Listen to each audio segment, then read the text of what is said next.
Hey guys, it's Edwin here, and I hope you are having wonderful Easter holidays. Today I'm going to talk about replaying failed scenarios in life. So, what does it really mean when we say replaying failed scenarios? Replaying failed scenarios refers to this act of constantly thinking or constantly ruminating or reliving a past experience or reliving the past in which we feel that we failed to act in a certain manner or a past where we got hurt. So we replay the past or we think about the past where we acted undesirably or in a manner we should not have acted. So it may include like playing various scenarios in your mind, analyzing what we could have done better, analyzing what went wrong, or even imagining different outcomes. So basically, it's a way of trying to make sense of what happened in the past or make sense of our past experiences and have an understanding why things didn't go as we had hoped. So things turned out the way we didn't hope it or hope those things to turn out to be. Now we replay scenarios on what we could have done and all those things. So the process of replaying failed scenarios actually can have two sides. It can be helpful and it can also be harmful depending on how it's done or depending on your level of awareness. And on the positive side, it can provide great insights into what you can improve on in future, as well as provide great lessons from our past mistakes. Say for example, for my own example, let's say I failed to close a sale, let's say a coaching client, and then I recall that scenario and then look at the ways I should have improved my sales strategy. So this will of course improve my coaching process or how I help my clients in future because I'm doing it with awareness. But you can only have this awareness when you've really worked on yourself on a deeper level or you processed all your past traumatic memories. So the other side is replaying failed scenarios can be very harmful to you, especially when you constantly think or constantly live in the past, and it will even make harder for you to move forward in life. So let's say I fail to make a video or I fail to do something in my life. So instead of picking a lesson from that, I just think about it. I just blame myself for it. Of course, I'll get stuck in that past scenario. And the other thing is you may also get triggered and you may experience emotional overwhelmed. You may get paralyzed with fear, or you may find yourself in this negative thought loop. So it can be very harmful when you do it without your awareness or when you don't do it constructively. And I'm going to be explaining these in the context of narcissistic abuse and the danger of replaying failed scenarios. And I'm also going to explain to you why we do it and the best thing to do. It's actually a normal occurrence for anyone who's undergone any form of abuse. It can be narcissistic abuse or just childhood abuse. So it mostly occurs when the mind drifts to infinite what if scenarios and wishful thinking about your past relationship, wishful thinking about your past relationship with your abusive ex. So you may be pondering, you may be overthinking about what you could have done to, of course, save the relationship, or to prevent them from discarding you, or to prevent them from breaking up with you. And you may also be contemplating about what you could have done or what you could have done to trigger their sudden change, because a toxic person or a narcissist will just change so abruptly. So you will think about what you could have done to make them change or what you could have done to prevent them from turning to the dark side or to prevent them from being abusive.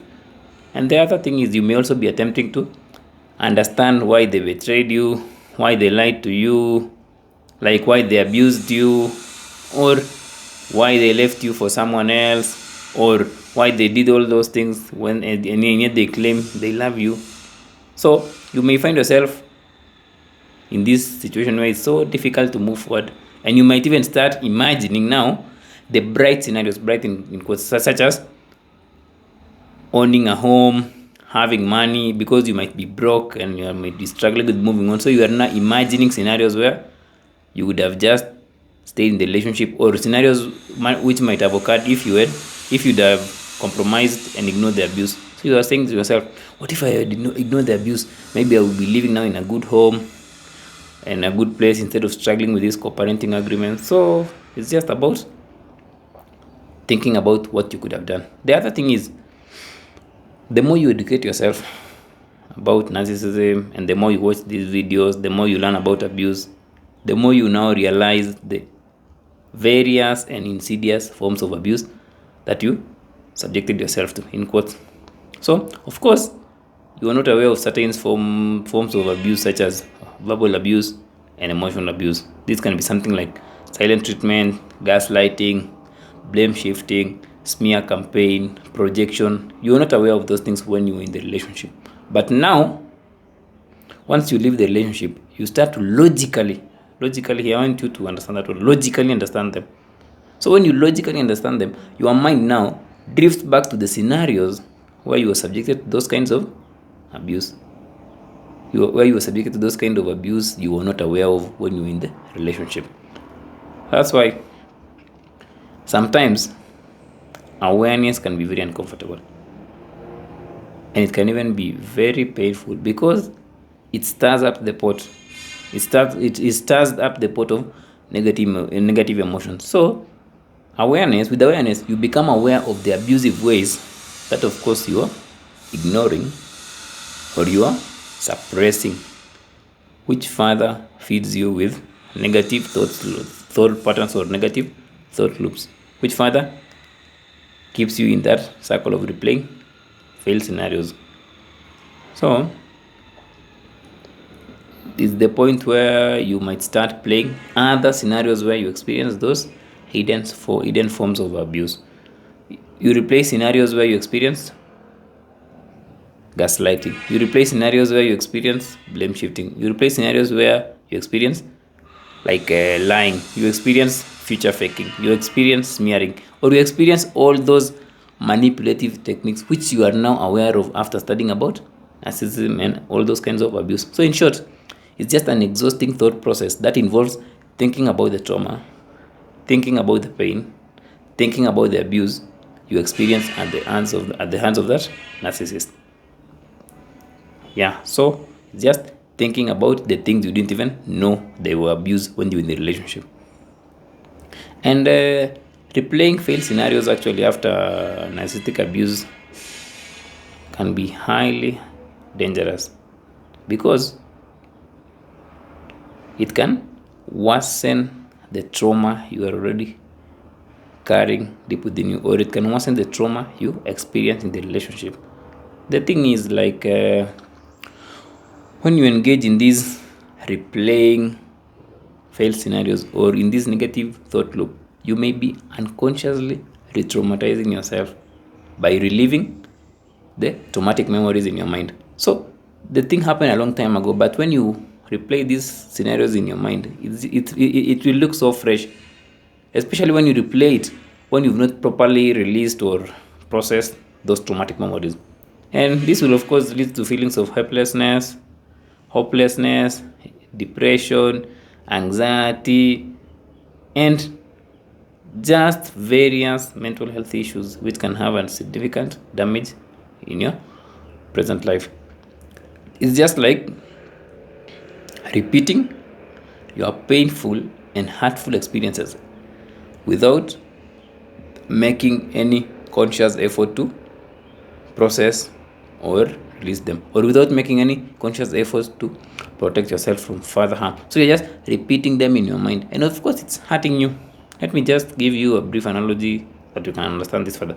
So I want you to imagine yourself repeatedly pressing the rewind button. Let's say you are watching something like a Game of Thrones, or I don't know, your favorite movie. So imagine rewinding that button to watch the same scene over and over again. So let's say the scene where one of the Starks is being killed. So, but this scenario now, you are repeating the scene where your favorite character, of course, let's say your character now is yourself, is being tortured. So you are pressing that repeat button and then you are being tortured. Of course, it will be monotonous, it will be tedious, and the tape will eventually wear out, because I want you to imagine it's just a tape. So, and the more you replay it, of course, you'll be swarmed with more and more negative thoughts and negative emotions, because you are rewatching that painful scene where your favorite character, which is you, is being betrayed. Hope that makes sense. One other thing we need to understand about these replaying failed scenarios is that you may not be aware that you are doing it, or it mostly happens unconsciously. So you don't need to beat yourself up like, why is it happening? No, you are not really in control of those thoughts because it's beyond your current level of awareness. Like your traumatic memories are stored. This is a very, very important thing to understand. Your traumatic memories are stored in the subconscious mind, and most of your life experiences, waking up, being lonely, trigger what's already deep within you, what's already in your subconscious mind. So you may consciously choose to focus on something else, or keep yourself busy, or let's say excessively work out or jump into another relationship. But the thing is, those scenarios from the past or those scenarios from the unconscious will still find a way to resurface, will still find a way to bring themselves to the surface. So let me give you a small example. For example, like when you feel lonely, let's say you want to sleep and you feel lonely, your mind may take you back to the scenarios where you ruined the relationship, the scenarios where you didn't listen to that narcissist, the scenarios where you didn't listen to that abusive partner, or just where you did something wrong that made them leave or that made them change, because you are lonely. So lonely is triggering the thing which was already there. So your unhealed self, like the thing about your unhealed self, or when you've not healed, is you'll be looking for justifications, of course unconsciously, from your past, so that it can pin you down as the one who's at fault, the abusive ex. That's what normally happens to ourselves when we're not healed. Our ego tries to pin us down. So you will end up inflicting more harm on yourself, of course blaming yourself for your current circumstances in life. So instead of looking and saying that actually that person was abusive, no, your mind will feed you with this scenario like, haha, you are the one who did all those things. If you were still in the relationship, everything will be okay, you will not be feeling lonely. So all in all, replaying failed scenarios in your life is very harmful to your mental health, especially when you've not healed or processed those traumatic memories. Of course, as we've said, it mostly happens unconsciously, but the thing is, you have the power and control to make a conscious choice to work on releasing and processing those traumatic memories and processing those unhealed wounds, or getting in touch with your inner child. So you can take the conscious path or the conscious steps in this present moment, now, to heal and grow from your past experiences. And by doing so, actually, you'll be moving forward and using the past as a great lesson or as a great stepping stone, rather than as a place where you need to relive or live in or just replay the past. And the other thing is, actually, like when you've healed, here's what normally happens. You will find yourself in situations where, of course, you still replay those failed scenarios from the past. But now, the thing which happens is you'll be using those thoughts or those failed scenarios to work for you and not against you. When you are unhealed, they work against you. But when you are healed, they work for you. You'll be jumping to this positive mindset or positive thinking, but not as an escape or as a coping mechanism. Because what we mostly do is we might develop this positive mindset or toxic positivity as an escape from those painful or those failed scenarios. But when you've healed, you'll be jumping to a positive mindset now, which is more of a conscious choice. Hope that makes sense. This is because you've made peace with the past. So when you make peace with the past, you jump to now a positive mindset. So your failed scenarios now will turn out to be your source of understanding and growth.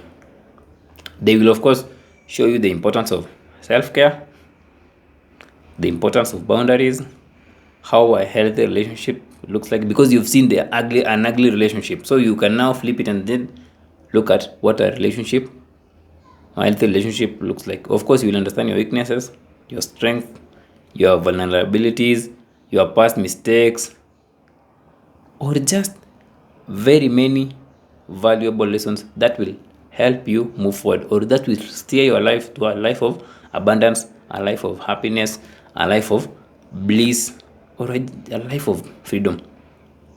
So when you heal or you make peace with the past, you are using failed scenarios to work for you. But when you've not healed, those failed scenarios will work against you, because your mind will be feeding you with scenarios, or will be bringing justifications on why you are such a bad person or why you are to blame for everything. That's why the only way in this journey is actually to go deeper, not just affirmations or anything, is actually to go deeper. And then now you'll have a positive mindset, but which will be like your conscious choice. Hope you found that informative, guys. So don't beat yourself up so much for those failed scenarios, but instead of focus on those unhealed wounds, and then you'll be free. Have a nice Easter holidays. Until next time, feel free to share, subscribe, and comment. Thank you.